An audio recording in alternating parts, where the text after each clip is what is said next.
Hay fotos que nos definen, que cuentan nuestra historia. Cada imagen guarda un secreto, un mundo que puede ser revelado. Esto es Revelados.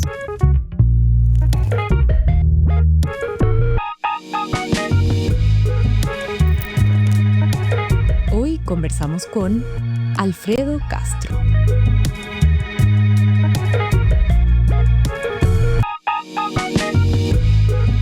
Les doy la bienvenida a un nuevo capítulo de Revelados, por supuesto aquí en las pantallas de UChile TV, acompañados por el mágico sabor y aroma de nuestro auspiciador, Café Jacobs, y acompañados también por un tremendo actor, director teatral de los más importantes en la historia de nuestro país, es Alfredo Castro, a quien agradecemos enormemente por acompañarnos. Muchas gracias. Gracias. Me emociona tenerte aquí, Alfredo. Tenía muchas ganas de venir, estaba muy picado. ¿Picado por qué? Porque venían todos mis compañeros y compañeras y colegas, y yo no venía. Mira, hoy día es el cierre de nuestra temporada y queríamos tener el honor de tener nuestro último capítulo contigo. Para mí, muchas gracias. Alfredo, partamos con una de las primeras fotos que tú me compartiste, una foto tuya de niño, ahí la podemos ver.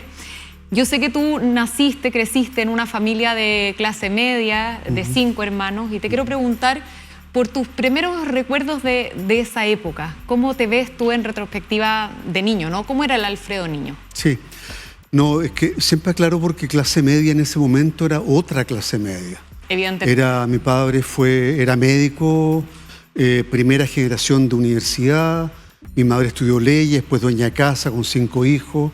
Era otra realidad de Chile, un Chile muy distinto. Tengo recuerdos maravillosos. Nací cerca de Manuel Montt, con Providencia, por ahí, que era un sector de verdad de clase media trabajadora, ¿no? Naciste en diciembre del 55, ¿no? El 55.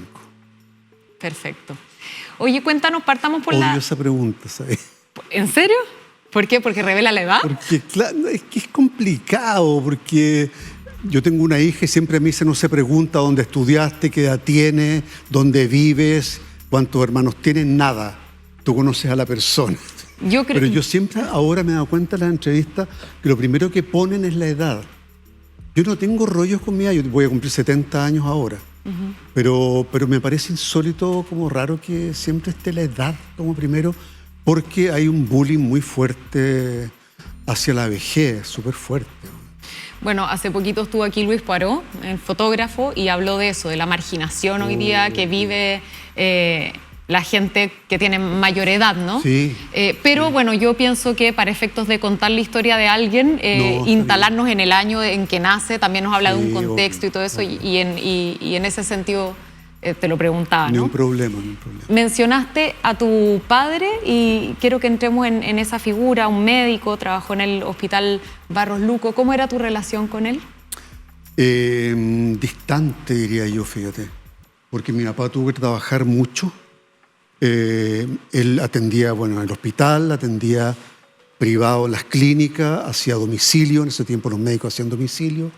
Yo me recuerdo sentado frente a algunas casas de noche esperando que mi papá viera a esa persona y no tenía tanta cercanía con él, fíjate. No tengo recuerdos muy lúcidos de afecto de mi padre, pero sí reconozco una entrega de valores y éticas que no sé cómo se produjo. Tal vez porque él era un hombre muy ético. Como médico era un tipo muy notable y masón y socialista. Entonces tenía una conducta en la vida muy notable y yo creo que ahí lo percibí. Fuiste absorbiendo todo eso. Claro, la masonería, sí. el socialismo. Sí. Se ve todo eso si uno te mira, ¿no? Oye, ¿y es cierto que tú en algún momento te planteaste la idea de ser médico? Sí. Quería ser médico, pero esa estupidez que le surgen a uno cuando es chico, de haber sido los 11, 12 años, 13, y mi padre trabajaba en el Hospital Salvador, donde se hizo el primer trasplante de riñón en Chile. Y me llevaba a ver operaciones. ¡Wow! Imagínate tú, el paseíto del año. No, olvídate, me entregaban un manojo de llaves enorme en el Hospital Salvador, viejo, unos pasillos enormes, una escalera increíble, y llegaba a lo que se llama el teatro de operaciones, que es donde los alumnos ven hacia abajo Y yo solo ahí mirando para abajo de la operación, pero al primer corte yo, chao. No. Desististe. No. Oye, lo que describe es como una buena escena de película, ¿no? Es. Absolutamente. Alguna vez si hago algo la voy a poner. Genial. Hablemos de tu madre. Mi madre. Tu madre me contabas que estudió leyes, que luego fue dueña de casa, madre de 5 hijos, y sé que ella falleció cuando tú tenías 10 años. Sí. Me imagino que esa experiencia es algo que marca tu vida, ¿no? Sí, fue súper fuerte, vivir 2 años con mi madre enferma, viendo el proceso además. Del cáncer. Claro. Ella era una mujer muy power, muy poderosa, muy de familia, como el tronco familiar de toda la familia, de todos sus hermanos, de todos nosotros. Entonces se fue apagando muy violentamente y yo tuve que mirar eso desde los 8 años, 9 años, no dejando entrar la realidad, ¿me entendís? Como que no quería creerlo, Claro. no podía creerlo. Y fue fuerte esa pérdida, fue muy fuerte. Pero con el tiempo me he dado cuenta que lo más fuerte fue la reacción de mi familia. ¿En qué sentido? Porque estaban todos hechos pedazos. Yo entiendo. Pero yo recuerdo, fue en la iglesia San Ramón en Providencia con los Leones. El funeral me llevaron. No estuve con mi papá, no estuve con mis hermanos. Estuve con una nana que nos cuidaba. Y vi pasar el cortejo de mi madre por Providencia para abajo. Y ya grande dije, ¿por qué nunca nadie me dijo nada? ¿Por qué no me llevaron? ¿Cachai? Lo que me impidió a mí hacer un duelo más sano también, ¿no? Claro. Pienso yo que antes de alguna manera había una relación de marginar a los niños, ¿no? Hablábamos ahora, hoy día se margina más a los viejos. Antiguamente los niños eran como los de la mesa del pellejo, los que no tenían que acceder a la información, no eran tomados en cuenta en su totalidad. Me hace sentido con lo que, pero con lo que te tocó. Es un poco, porque no hubo nadie que pusiera un poco de sabiduría ahí, ¿me entiendes? Claro. Que para un niño, por muy chico que fuera, era importante hacer un final. Absolutamente. Un final importante. Y ahí me quedé yo caminando por Providencia. Fue difícil ese momento. Qué duro lo que cuentas, Alfredo. Oye, ¿cómo se puede trasladar toda esta experiencia de lo que tú absorbes de tu madre, de tu padre, de tu experiencia de familia con tu propia paternidad? Tienes una hija, Ágata, tenemos por ahí. Ahí estoy con las dos. Aymara, la más grande, ella está ahora en Estados Unidos, trabaja con un premio Nobel, le va estupendo, me estudió allá, su padre está allá y armó su vida allá. Pero yo la crié a ella desde los 4 hasta como los 14 años, entonces tengo una relación con ella, pero súper profunda. Es mi hijastra, odio esa palabra. Soy su padrastro, odio esa palabra. Compartimos ese odio. Suena tan mal, porque nada. Yo le digo que soy su medio papá, como que a ese acuerdo llegamos. Y la Ágata, que es mi hija biológica con Taira, y nada, que es un amor de hija.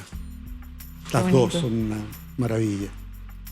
Qué bonito. Y me imagino que ahí resolviste un poco esta relación, ¿no? Yo resolví porque fui un padre súper, hiper presente, tal vez demasiado presente.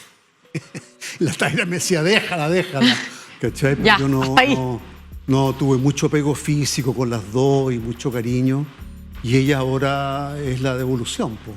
Claro. Llamada todos los días, cuando viajo lo primero que recibo, ¿cómo llegaste? ¿Cómo estás? ¿Me entiendes? Como bonito. Qué bonito ese cambio de mano, ¿no? Esa orgánica circular que tiene la vida. Sí. Oye, Alfredo, vámonos a tú de niño, al colegio, al Alfredo escolar. Me encanta esa foto. La encuentro genial. Tremenda. No puedo creerlo. Estuviste en varios colegios, me contabas. Esto es en el San Gabriel, esto es en la iglesia El Bosque de Caradima, imagínate. El Bosque de Caradima, chuta, qué lugar más cargado, Dios mío. Pero parece que en esa época este caballero no está, ojalá. Si no hubiera pasado peligro, pero ahí hice mi primera comunión y una de mis primeras decepciones más grandes, porque mi mamá, un chascarro increíble, porque en el colegio todo el curso hacía la primera comunión. Y mi mamá, no sé, esas cosas, esas negligencias de los padres, que a mí también me ha pasado, invitó a mi primera comunión, a la fiesta, a mis compañeros. Y obviamente que no llegó nadie porque estaban todos con sus fiestas. Ay. ay, ay. Y yo ahí me di cuenta, mi mamá llamando por teléfono como a los primos que vinieran. Como a rellenar el asunto. Claro, que vinieran todos los primos y llegaron los primos y celebramos. Pero fue una caída al vacío profunda. Oye, ¿y estuviste en el San Gabriel? En el San Gabriel hasta los 10 años. Ajá. Mi madre, sabiendo que ella iba a morir pronto, me cambió, yo repetí el año ahí, quinto básico, Ya. porque no era capaz. No, me O imagino. sea, eran puro 1, 1, 1, 1, 1, 1. De ahí mi mamá, me acuerdo que fuimos en una micro por Providencia, Pedro Valdivia, al colegio de unos primos míos, que era el Kent School. Qué gracioso. Y ella entró sola, habló, y yo entré a sexto. Y no repetí. Yo creo que de haber pedido, de haber contado la situación y que por favor me aceptaran, y me fue bien. Era un colegio muy, muy precioso ese.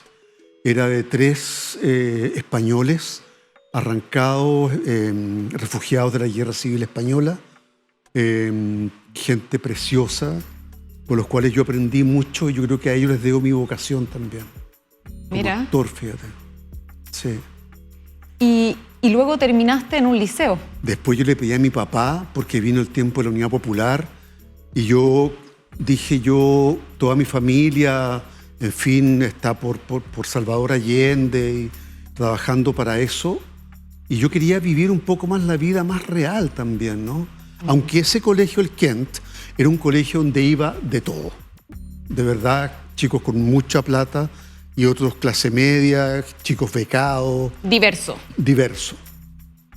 Y me fui al Liceo 11 de Las Condes, donde era muy raro porque ese liceo está como en las Gualtatas, no sé si existe todavía, seguramente sí, y donde está el Parque Arauco estaba la población Ho Chi Minh, que era una toma.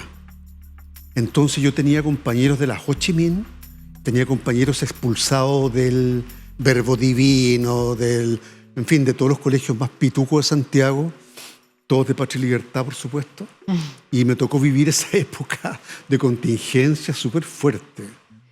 Hablemos justamente de esa época de contingencia súper fuerte. Me compartiste una fotografía en que apareces con una prima y ahí calculamos que tienes que haber tenido más o menos 15 años. Wow. ¿Cómo viviste la Unidad Popular, Alfredo? ¿Cómo ves ese proceso? Porque uno escucha habitualmente gente que dice que fue lo más horroroso del mundo, pero también mucha gente que reivindica muchos aspectos que entregó y sueños que hizo materiales la Unidad Popular, no este proyecto. Sí, yo lo reivindico absolutamente como un momento difícil de la historia de Chile, muy polarizado, muy complicado. Pero yo lo reivindico porque tenía 13, 14, 15 años, 16 por ahí, las calles eran una fiesta constante, la UNTAD, me acuerdo perfecto, conciertos, música, mucha gente joven, mucho afecto en las calles, la gente pololeaba, se besaba, se abrazaba, cantaba, recitales. En el Canal 9 de la Universidad de Chile daban teatro todos los días, teatro filmado, teleseries muy buenas. ¿Este mismo canal? Claro. Entonces yo veía mucho teatro. Veía los mismos Dennis Vander, veía teleseries con la Bélgica Castro, con Siebeking, con todos los grandes actores, grandes teleseries. Entonces, por ahí empecé también a nutrirme un poco lo que yo quería hacer. Pero yo reivindico ese momento, fíjate. En alguna entrevista te escuché decir que eras una especie de viudo de Salvador Allende. Y me llamaba la atención que te tocó más adelante, hace poco, interpretar a Salvador Allende con una caracterización en la serie Los 1000 días de Allende. Por ahí también tenemos esa... Te quería preguntar por el desafío de este personaje en particular, que muchos actores con los que he conversado me han dicho yo no lo podría aceptar, porque es muy complejo, ¿no? Yo lo dudé mucho y agradezco a Nicolás Acuña, el director, que fue súper protector y un compañero maravilloso, y a Parox Producciones, que me entregó este trabajo. Yo también lo dudé, lo pensé mucho, Y tengo la sensación de que yo no lo logré.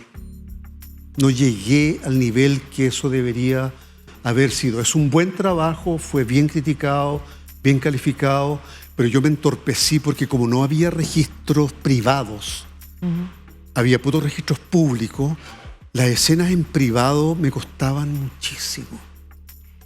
Perdón, Alfredo, ¿qué hace sentir a un actor lo que acabas de decir, que cuando un actor no llega? Como te digo, en los discursos, en todo lo público, en los gabinetes, en los discursos, yo lo pasé increíble. Y creo que todo el equipo gozamos infinitamente, pero en la escena con las hijas, con la tencha, con la paya, en lo privado, yo siempre sentí, nunca lo dije, pero siempre me iba a la casa como con una emoción, un sentimiento de que no fui capaz. Porque él tenía una característica súper especial. Él hablaba muy pituco. Sí. Era muy engolado, era muy como, ¿me entiendes? Sí. Y además, todo era discurso. Entonces, yo no sabía cómo matizar eso. Y fue un problema absolutamente mío, personal. No del director, ni de la producción, ni del compañero. Al contrario, fue un apoyo. Yo me demoraba 3 horas en ese maquillaje. O sea, es un maquillaje que... No, impactante, Margarita Marchi. Margarita Marchi. Una reina de esa caracterización. Pero debo confesar, primera vez que lo digo, porque no lo había dicho nunca, yo me quedé con una amargura ahí adentro que pensé que era muy difícil. Era muy, muy difícil caracterizar la voz de Salvador Allende en privado. Me imagino. Sí. Bueno, qué interesante escucharte, una reflexión que uno desde afuera no intuye, ¿no? No, pero está bien que uno tenga un proceso también crítico con uno mismo, no devastador, no demoledor, pero sí decir, podría haber logrado más, ¿entiendes? Absolutamente. Podría haberlo logrado. Vámonos atrás nuevamente en la historia, volvamos a tu juventud y específicamente a tu ingreso ya derechamente a estudiar teatro en la Universidad de Chile. En esta foto tenías 21 años. Yo sé que tú para entrar audicionaste con Hamlet. Sí. Sé que hiciste un poquito más adelante la obra Ecus, sí, que fue esta obra, claro, que fue muy bien criticada, que si no me equivoco aparecías con un desnudo en escena. 20 minutos. O sea, bien impresionante, 20 minutos de desnudo en plena época de dictadura, además. Bueno, sí. Cuéntame de cómo miras a Alfredo Castro tú en retrospectiva ese momento en tu historia. Primero debo decir que yo siento que era bien lindo. Comparto. Y que nunca lo supe. Precioso. Y que nunca lo supe, la verdad. Pero está mejor no saberlo también. Pero esa tenía 21 años, llamaron a una audición. No había teatro en Chile porque estábamos en dictadura. El año 77, el momento más duro, más criminal de la dictadura de Pinochet. Donde más crímenes se cometieron de disidentes. Fue un año espantoso y se formó esta compañía privada con Sergio Aguirre, Sonia Mena y John Nake, y ellos montaron esta obra que estaba haciendo un hit en todo el mundo. Y llamaron a audición. Y audicionó Cristian Campos por la Católica. ¿Ya? Y audicioné yo por la Universidad de Chile. Eran las 2 escuelas que había. Y quedé yo en la audición y yo hice el rol. Y fue muy loco porque ensayamos muy poco. Ensayamos creo que 3 semanas. Pero yo tenía un ímpetu y siempre lo tuve y todavía lo tengo y lo agradezco. La gente se asusta conmigo un poco porque soy muy vehemente y que estoy enojado. No estoy enojado, soy vehemente, me encanta. Porque nada, me apasiono con lo que cuento y soy así, se acabó. Y yo ensayé y ensayaba. La obra duraba 2 horas y cuarto, ponle tú, 2 horas 20, que la sostenía yo y Sergio Aguirre. Era un escenario que era un ring de box donde nos encontrábamos. Él hacía el psiquiatra, yo hacía el muchacho. Y al final tenía una escena de 20 minutos de desnudo absoluto. Con la chica Miriam Pérez, una gran actriz de Valparaíso. Teníamos un desnudo potente y se hizo una función, creo, ya no sé, para alguna de las esposas o una fundación que manejaba la esposa de uno de los de la Junta Militar, Merino, ponle tú, Margarita Riofrío, no me acuerdo un nombre espantoso, esta señora, y alguien denunció la obra. Y le llegó a la producción que necesitaba una función con el jefe de carabineros de la plaza de Santiago, no sé cómo se llama, perdón, de carabineros, que tenía que ver la obra para ver si se autorizaba la obra porque había presunciones de atentado a la moral. Y tuvimos que hacer una función al carabinero y otros carabineros, aterrados, a las 11 de la mañana, ponle tú, la hicimos entera, temblando, porque suspendían la obra y había una micro de carabineros afuera. Iba a decir Paco. Había una micro de carabineros afuera y esperamos abajo, todos temblorosos, aterrados, y bajó el señor carabinero y nos felicitó. Dijo que nunca se había emocionado más en su vida, que era una gran obra, que nos fuera estupendo en la temporada y que siguiéramos adelante. Y estrenamos la obra. Después fuimos a Viña del Mar en verano y estaba un arzobispo muy siniestro, era Medina, prohibió la obra, y sin haberla visto. Solamente la aceptaba el municipal de Viña del Mar si nos vestíamos con ropa interior, que era un asco, era mucho más ominosa que dos cuerpos de dos chicos jóvenes, lindos, respetuosos, no había nada de malo. Pero era la moral que se vivía en la época. Claro, una censura total. Tremenda. En los libros, en la pintura, en la música, en todo, censura. Y bueno, tú luego estuviste en el teatro itinerante, ¿no? Fuiste parte del teatro itinerante, hiciste... Uno quisiera pasar por todos tus trabajos, pero me llamó mucho la atención Romeo y Julieta, y sobre todo en la medida de que Romeo era un exiliado, ¿no? Y era una adaptación muy increíble, y también donde trabajas con compañeros y con maestros que van a delinear tu vida como actor, ¿no? Fernando González, Andrés Pérez. Luis Advis, que compuso la música de la cantata, una maravilla. De la cantata de Santa María. André hizo parte de la adaptación y la dirección de movimiento, que era una sola coreografía todo. Los cuerpos, hacíamos el balcón, hacíamos las mesas, hacíamos, en fin, todo como un cuerpo de baile, ¿me entiendes? Y Fernando González, mi gran maestro, dirigía. Fue la primera de los... Mira, no había cultura en Chile. Entonces, la Junta Militar decidió tirar plata. ¿Ya? Claro. Había un apagón cultural y entregó una cantidad de plata muy importante a la Universidad Católica. Junto al Mineduc, digamos. Claro. Y ahí don Eugenio Ditborn, director del Teatro de la Católica, una persona maravillosa que le habría entregado eso a alguien de la Católica, tuvo el gesto más maravilloso, se lo entregó a Fernando González, que era un director joven de la Universidad de Chile. Y Fernando armó una compañía de pura gente joven, unos más grandes, otros menores, pero armamos una compañía y vivimos 4 años juntos, viajando 8 meses del año, y lo pasábamos increíble, y ahí entró la censura de nuevo. Como tú bien dices, había una canción de Lucho Advis que cantábamos todos, que era preciosa, que se llamaba Romeo Exiliado. Y el señor Germán Domínguez, que trabajaba en el ministerio, paró la gira, se acabó. Se acabó la compañía, se acabó la gira. Después autorizaron la gira, llegamos a Ovalle, él fue a Ovalle, intentó de nuevo parar la compañía. Lo digo para que la gente joven comprenda. Dimensiones, ¿no? Lo que significaba. No empieza con ellos, digamos. Hubo gente que hubo un trabajo increíble antes en contra de la dictadura y la censura para que ellos puedan hacer ahora lo que hacen, que es maravilloso. Pero ahí fue muy duro, nos querían parar y a Fernando de hecho lo echaron después de 4 años. Lo lograron sacar. Impresionante lo que cuentas, Alfredo. Oye, vamos a seguir hablando de tu trayectoria en el teatro, bueno, de lo que fue y sigue siendo el Teatro de la Memoria, por supuesto. Vamos a revisar tu carrera en el cine, en la televisión.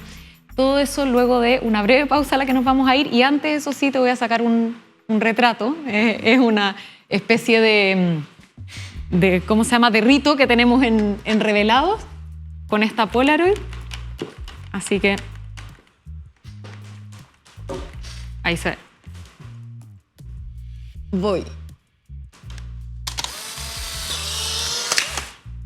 Ya, wow. Aquí la tenemos. Ya. Con este retrato, Alfredo Castro, nos vamos a ir a una brevísima pausa. Mi invitación es a que, por supuesto, no se despeguen de las pantallas de Uchile TV porque ya estamos de vuelta con más Revelados. No se vayan. Ya volvemos con Revelados gracias al auspicio de Café Jacobs. 125 años ofreciendo la sublime experiencia de un café gourmet en casa. El aroma del café eleva el espíritu. Despierta tus sentidos con Jacobs y envuélvete en una exquisita experiencia de aroma mágico y sabor. Jacobs, The Magic Aroma. Soy chilena, pero quiero buscar mis orígenes en Armenia. Milas, Konicha, Milas.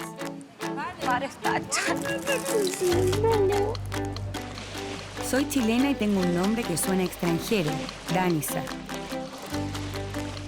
Soy chilena, pero siempre quise saber quiénes eran mis ancestros croatas. Je n'oublie jamais que tu es un Camerounais, tu es un Africain, tu es un voilà. Papa! Barve se kemernin kezi. Ksantarya çese kemertin.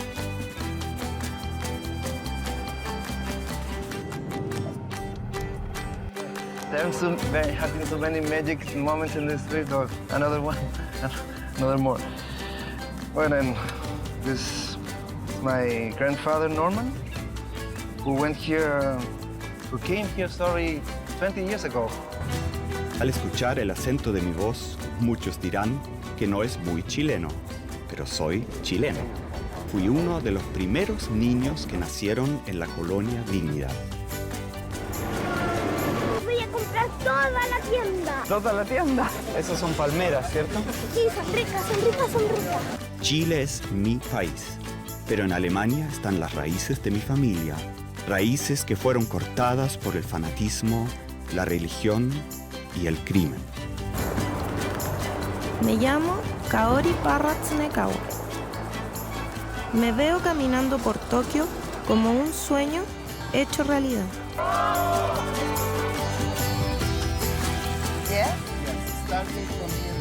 Soy chilena, pero tengo sangre palestina. Me habría encantado haber tenido un nombre árabe y haber hablado árabe desde pequeña. Me habría encantado. Operation, I take this. For one operation, she takes money, I take this. Mis antepasados, como muchos en Chile, provienen del Valle de Aztlán, tierra de vascos y navarros. En 1733 llegó a Chile mi 6 veces tatarabuelo. Son 10 generaciones. ¿Quién fue este señor? ¿Por qué se vino a Chile a los 22 años? Me sentiré panameño. Podré comprender más de la historia de mi papá. Conoceré más de mi propia historia.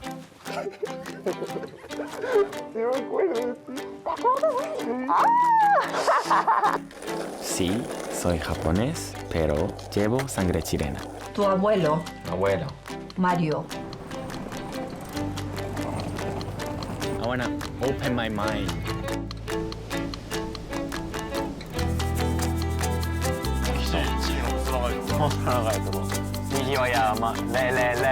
Viva Chile.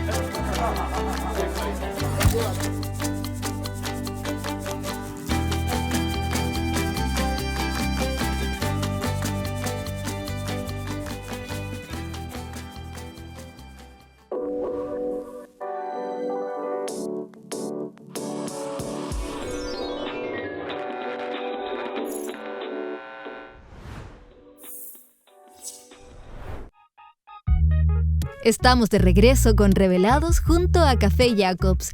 Aroma y sabor que envuelven y despiertan tus sentidos.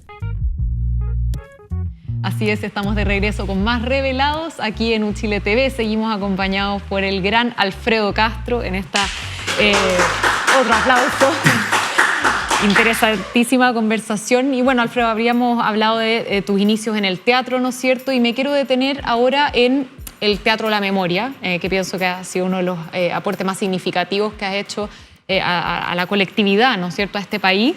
Ustedes crearon un lenguaje muy particular, con una libertad creativa absoluta. Y quiero preguntarte primero qué te motiva a hacer el Teatro de la Memoria y luego cómo resignificas ese momento, ¿no?, tan particular de nuestra historia.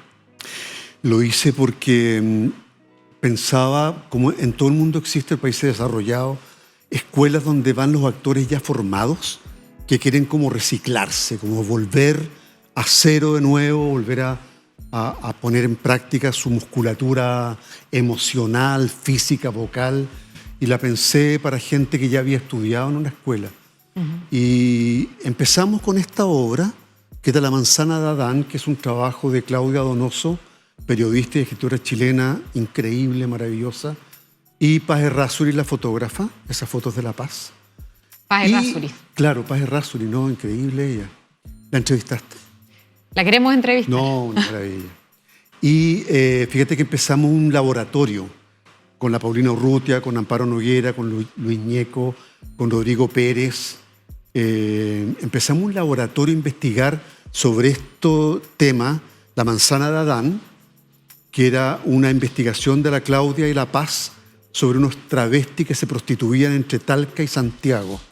Ellas se metieron años a trabajar con ellos en fotografía y en textos, y yo fui a una exhibición un poco secreta, un poco clandestina de esta serie, y me quedé impresionado, me quedé al medio parado leyendo esos textos y le dije a la Claudia y a La Paz, por favor, déjenme los derechos para poder hacer la obra. Pero hicimos un taller nosotros, para nosotros, disconformes con el teatro que habíamos hecho, disconforme, digamos, queríamos hacer otra cosa distinta. Y yo no encontraba mi lenguaje, estaba la Negra Esther causando furor, con todo lo maravilloso que eso fue, Ramón Grifero, La Tropa, en fin, Celedón, había varias compañías, y yo quería encontrar lo que yo quería hacer, no lo lograba. Y con este grupo hicimos esta obra. Y la dimos en una casa abandonada, en Bellavista, contra todas las de la ley, sin permiso, en dictadura, terminando la dictadura, se llamaba por teléfono para ir, y la hicimos, y yo creo que fue importante porque llegó el momento de decidir el nombre de esa compañía. Y yo pensándolo mucho dije La Memoria, no de la memoria, la memoria, porque yo sentía que llegando la democracia iba a suceder algo, presentí en que iba a intentar borrarse la historia anterior. Y yo me propuse, por ética, intentar no olvidar nunca, recuperar siempre esa memoria de esos años tremendos de la dictadura y también de ese Chile otro, ¿me entiendes? Otro Chile que existía. Y le pusimos así y empezamos a dar esa obra. Y fueron 20, después 30 personas, después 40, después nos fuimos a un teatro. Y nos fue increíble. Y en fin, y pasados los años, yo pasando por Bellavista, estaba en venta una casa. Y yo me paré el taxi, me bajé, miré, llamé al corredor, vino el corredor, miramos el lugar, lo encontré increíble. Y ahí, a raíz de que vendí una camioneta que tenía y una casa, logré comprar ese teatro en cómodas cuotas millonarias de años. Pero lo logré, fíjate, y logré hacer lo que yo más quería, que era ver cómo podía yo aportar a las nuevas generaciones. Entonces me junté con un grupo muy importante de personas, como Francesca Lombardo, Diamela Eltit, Rodrigo Pérez, Paulina Urrutia, mucha gente que dio clases ahí, a muchas generaciones. Entonces formamos, bueno, Pablo Larraín, Claudia Di Girolamo, Alexandra von Hummel, mucha gente se formó, Cristian Plana, Marcelo Alonso, mucha gente se formó en esa escuela, se reformó, digamos, en esa escuela. Un aporte tremendo y además una empresa nada fácil, ¿no? Oye, ni un peso, ni un puto pésimo. Claro, porque en otros países se da este tema de subsidiar, ¿no? Yo pensé la que yo iba cultura. a poder, digamos, dignamente vivir un poco de eso, ¿no? Pero no se pudo, como dijo el búho, no se pudo. Claro. Entonces, la televisión paliaba eso. Pasemos a la televisión. Pasemos a la televisión. Bueno, tú hiciste muchos personajes en distintas teleseries, pero me quiero detener en uno particularmente, que es el Frula, porque siento que es este personaje que tienes en Te Conté, la teleserie de Canal 13, y que te abre la puerta a la comedia, ¿no? No, increíble. ¿Qué valor tiene la comedia para ti? Yo he recibido muchos regalos en la vida de gente maravillosa y Oscar fue el director de Te Conté. Un día me citó a entregarme un rol y me dijo, este es el rol. Yo leímos juntos y le dije, pero esto es comedia. Oscar, yo nunca he hecho comedia en mi vida. Le dije, no, si lo podía hacer. Vamos a una sala y leímos. Hazlo más tartamudo. Yo, tartamudo. Había tenido un compañero en la escuela de teatro que era tartamudo. Dije, apelo a él. Yo siempre le pido a mis muertos que me ayuden o a mis amigos que me ayuden. Me ayudó. Y es un tartamudo. Me dijo, genial, lo hacemos.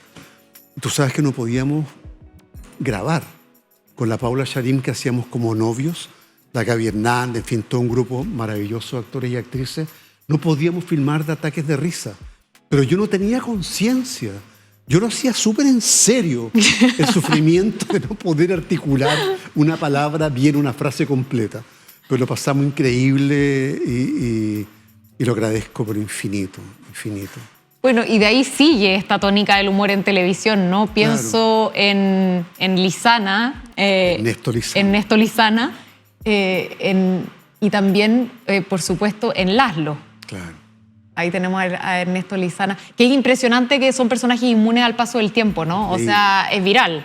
O sea, yo tanto hago de televisión Roche. hace unos 15 años y yo salgo a la calle y me paran muchas veces para esto. Y yo le pregunto, ¿pero dónde la ves? ¿En YouTube? ¿En las redes? Bueno, sí, yo te contaba que mi hermano en YouTube se está viendo ahora Romané. No, pero es que yo tengo que rendir un homenaje acá a Vicente Sabatini, a todo el equipo de Televisión Nacional de esa época, que tuvieron la valentía y la lucidez de hacer estas cantidades de series, como 10 años, que mostraron un Chile diverso, distinto, que no estaba en televisión.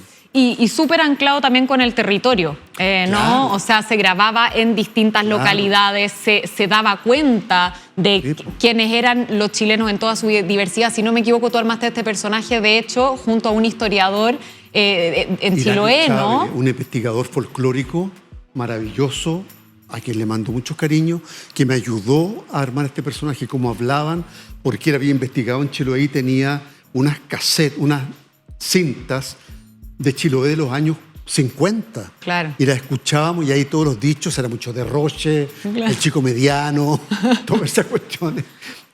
Todo el de Roche, mucho de Roche, es de ahí, de cómo hablaban en Chiloé, pero en los años 50, no cuando hicimos la serie. Es súper bonito porque muchos pensarían que un actor lee el guión, llega al set y se imagina un personaje. No, hay todo un trabajo de investigación. Tito Noguera estuvo hace poco y nos contó lo que fue irse a vivir, en el caso de Romané, con la comunidad gitana, aprender su idiosincrasia. Bueno, pasemos a Romané. Te quería preguntar algo muy... por una anécdota que da vueltas, que yo no sé si es verdad o es mentira, pero que de repente saltan los dientes. ¿Ah? Los famosos chocleros, cuéntame eso.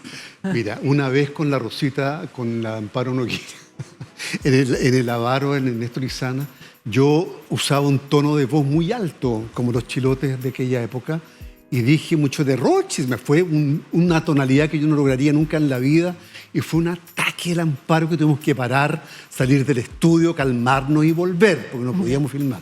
Y acá en una escena yo dije algo y los dientes de oro, que eran falsos, salieron disparados y paró el estudio completo porque no podíamos seguir grabando, o sea, imposible. Pues yo lo pasaba muy bien. Lo pasaba muy, muy bien. Y en esa teleserie se trata por primera vez la homosexualidad, la pareja gay, Lucho Alarcón con Pepe Sosa, una pareja vieja gay, hace más de 20 años atrás. Imagínate.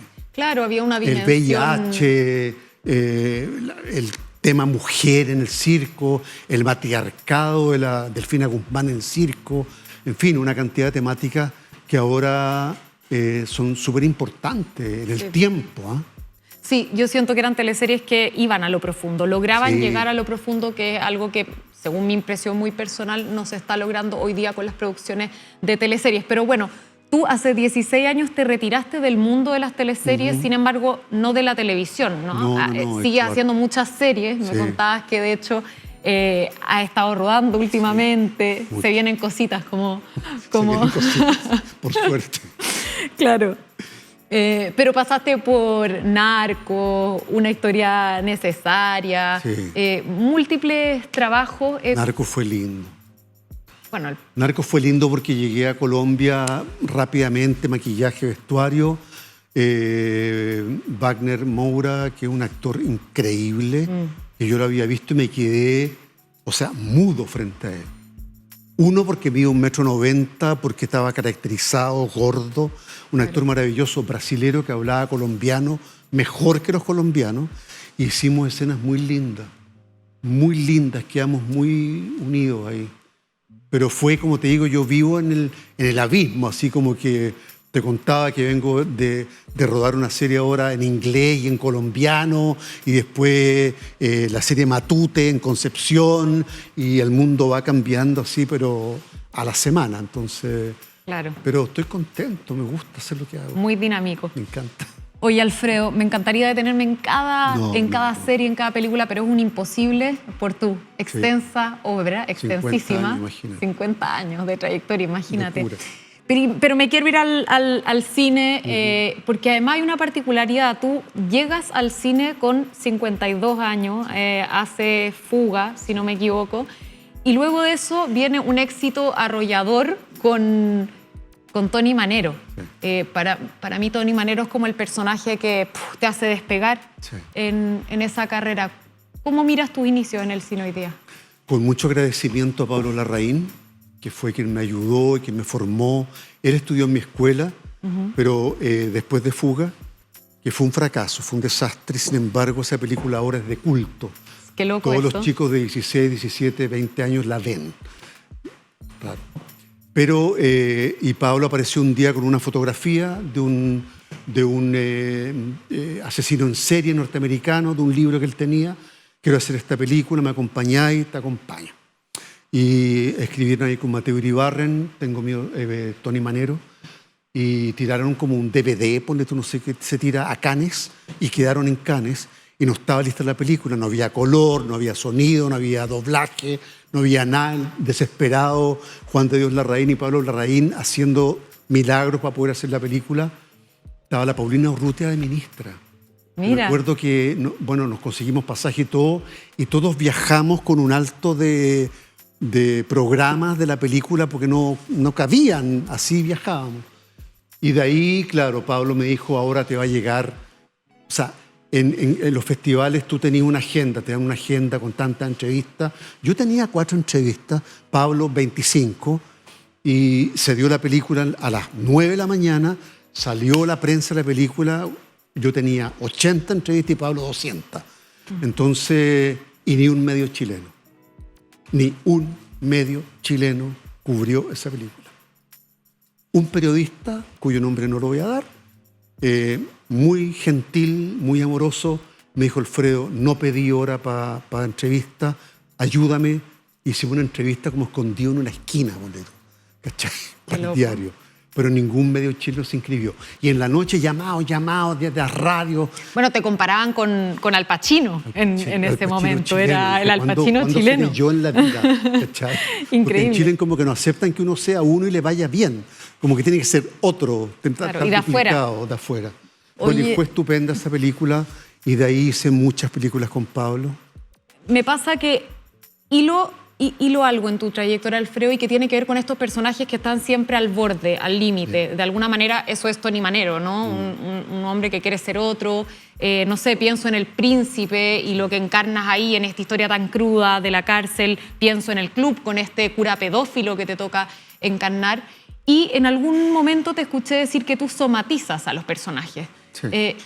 ¿Qué significa eso para una persona común que está escuchando? Porque finalmente es la técnica que tú ejerces para llegar al resultado que a uno lo emociona al verte en pantalla, ¿no? Es bien sencillo, es como que yo sentí en un momento, cuando fundé el Teatro de la Memoria, que la gente que escribe, la gente que dirige, la gente que pinta, ellos tienen un discurso sobre su obra súper potente y tienen que tenerlo.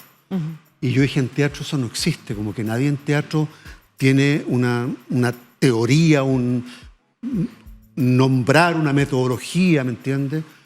Y yo descubrí con mi amiga Francesca Lombardo, una psicoanalista con quien trabajé muchos años, y yo le dije, ¿cómo definirías tú qué es lo que yo hago? Porque me preguntan método. Yo me hice todo el método, el famoso método Stanislavski, pero en profundidad, y sin embargo ella me dijo, yo creo que tú somatizas. Le dije, ¿qué es lo que es eso? Eso significa pasar a la sangre. Cuando a ti te inyectan algo, pasa directo a la sangre. Suero, lo que sea, una inyección, lo que sea, un calmante, quiere decir que tú lo pasas directamente a la sangre. Lo metabolizas. Yo dije, lo metabolizas.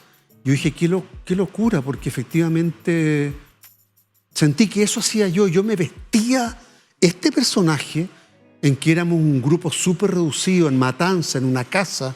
No había directora de arte, había directora de arte, pero no había maquilladora, nada. Fui al baño, me vestí, me puse agua en el pelo, le dije, Pablo, ¿te parece? Estefanía, estoy bien. Genial, se ve cochino, se ve sucio. Y así lo hicimos. ¿Entiendes? Pero yo ya estaba, yo ya era. Y me pasa un poco la loca al frente. ¿Para qué te digo? Yo un día le dije al Franklin que hacía maquillaje y peluca y todo. Tenemos por ahí una foto de Le dije, de la loca Franklin, al frente. vente a mi casa porque ya llegó el momento.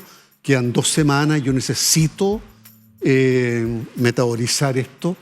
Así que por favor vente. Y fue a mi departamento y pusimos un teléfono y dije, yo en 3 horas voy a ser otra persona.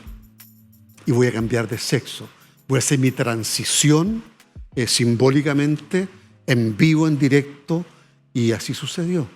Me cortó el pelo, me tiñó, me destiñó, me puso naranja, me puso 80 extensiones, me hizo cuestiones, me pintó las uñas, me puso uñas, pestañas, me vestí, me puso teta, todo lo que había que hacer.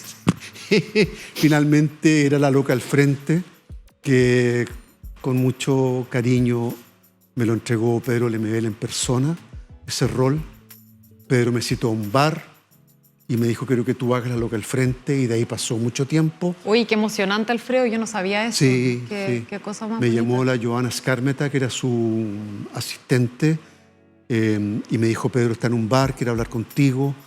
Chuta, le dije, ya voy, fui, estaba Pedro y me dijo, quiero que tú hagas este personaje, esto es para ti, nadie más lo puede hacer, yo creo que Qué lo hagas tú. responsabilidad igual, ¿no? No, Encarnar a alguien casi escrito por de Pedro morir. Lemebel es una cosa... No, increíble, además que tiene mucha biografía de Pedro. Absolutamente. Hay momentos De Pedro Mardones. de la novela que son de él, Sí. que son de él.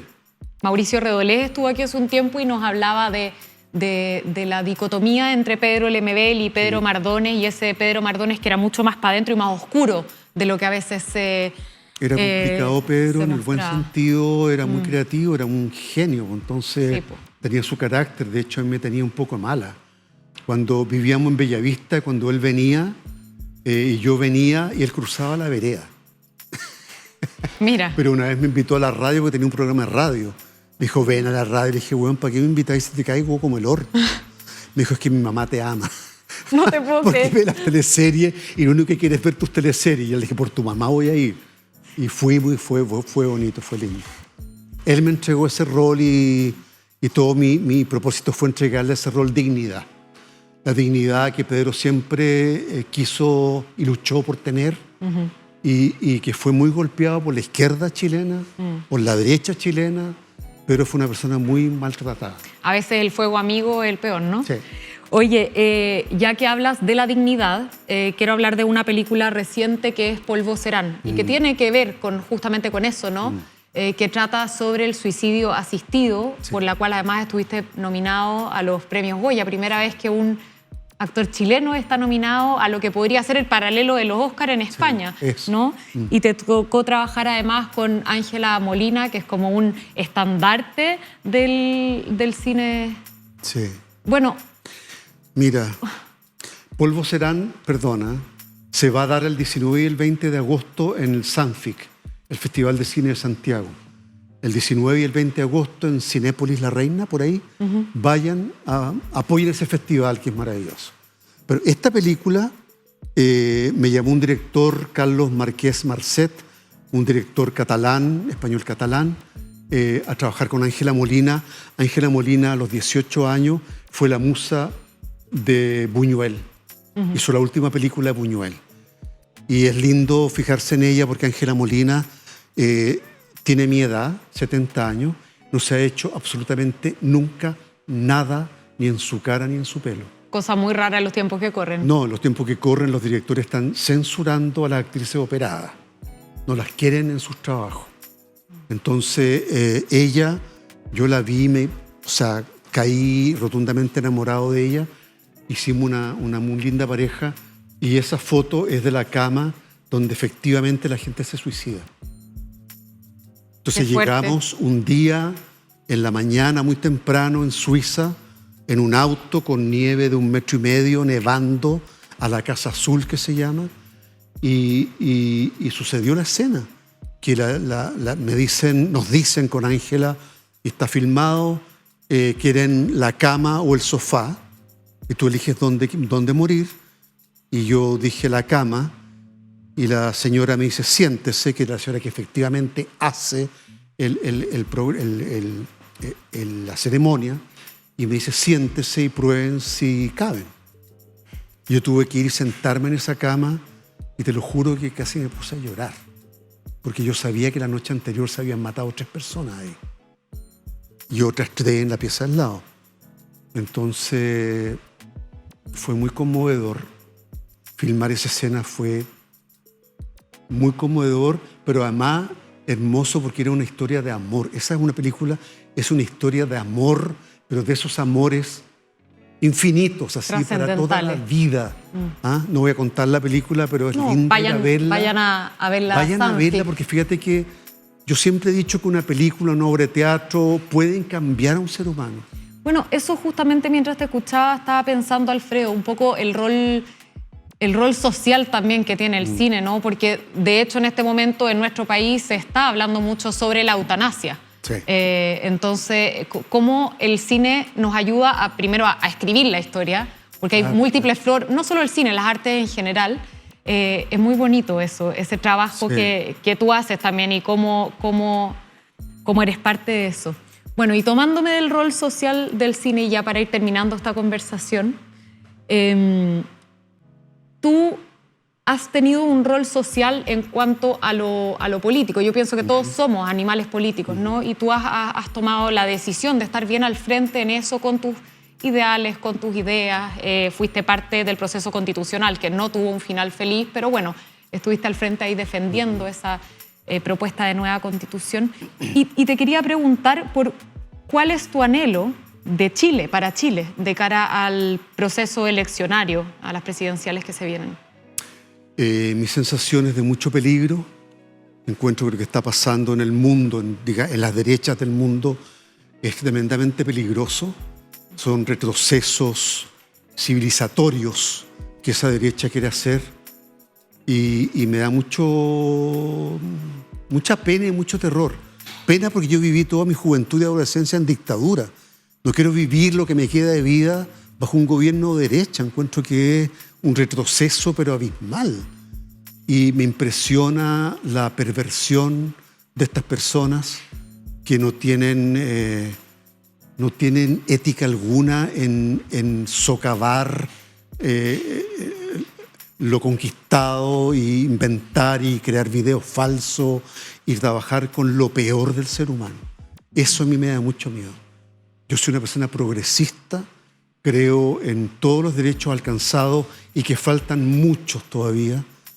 Fui partícipe de este gobierno, apoyo este gobierno, me gusta mucho. Se logró lo que la derecha permitió que se lograra y que ya es mucho, no suficiente, pero mucho. Pero yo creo que ojalá un próximo gobierno progresista de todo el centro pueda lograr también llegar a la presidencia. Porque si no, este país se va a ir a una violencia tremenda. Y a mí me da mucho miedo. Me da mucho miedo que vuelvan las calles, que vuelva el malestar, porque va a suceder. Sí, yo creo que somos muchos los que compartimos ese miedo y ese anhelo, ¿no? Sí. Oye, Alfredo, para cerrar, ¿qué se viene? Así en una frase cortita o ¿qué se viene, digo, en tu carrera? Se viene lindo, se viene, por suerte, se viene una serie sobre Matute, muy respetuosa, quiero decirlo públicamente, porque había mucha polémica, ¿me entiendes? Claro. Pero yo que la filmé y hago el investigador, es una serie que se filmó y los guiones y la dirección, súper respetuosa por el tema, por el caso, que la filmamos ya y saldrá creo que el próximo año, no sé. Otra serie que se filmó en Uruguay, pero es chilena, con elenco chileno, directora chilena, la Pepa San Martín, que se filmó una serie sobre el aborto. Mira. Súper interesante, con presente y pasado.